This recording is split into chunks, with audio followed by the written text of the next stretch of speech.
Polres Cimahi menahan dan menetapkan Hartono Soekwanto alias HS sebagai tersangka dalam kasus teror ala Kobu Jalanan yang dilakukan di kawasan Kota Baru Parahyangan, Kecamatan Padalarang, Kabupaten Bandung Barat pada Minggu, 2 Maret 2025. Hartono ditetapkan sebagai tersangka setelah menjalani pemeriksaan oleh Satreskrim Polres Cimahi pada Senin, 3 Maret 2025. Kejadian hari Minggu tanggal 2 Maret, korban melapor pada 3 Maret, pelaku juga diamankan 3 Maret 2025, kita periksa dan kita tetapkan sebagai tersangka dan ditahan, kata Kapolres Cimahi, AKBP Tri Suhartanto, Selasa, 4 Maret 2025. Dari hasil pemeriksaan penyidik, Hartono melakukan teror dengan motif hubungan asmara.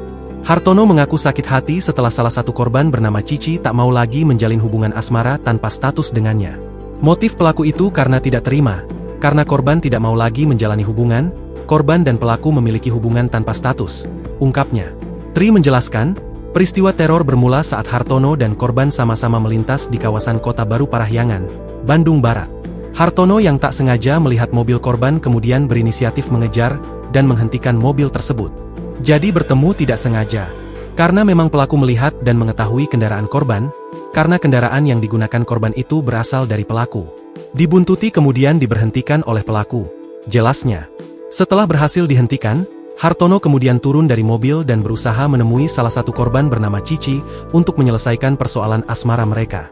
Karena mungkin ada kesalahpahaman antara korban dan pelaku, setelah berhasil memberhentikan kendaraan, berusaha masuk ke dalam mobil dengan mengeluarkan senpi, ujarnya. Peristiwa tersebut kemudian dilaporkan ke Polres Cimahi oleh salah satu korban berinisial IZ 1 hari berselang, Senin, 3 Maret 2025. Bergerak cepat, polisi kemudian melakukan rangkaian penyelidikan, memeriksa, hingga menetapkan Hartono sebagai tersangka di hari yang sama.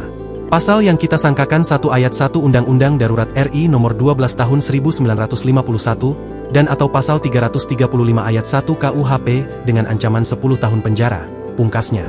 Download Tribun X sekarang, menghadirkan lokal menjadi Indonesia.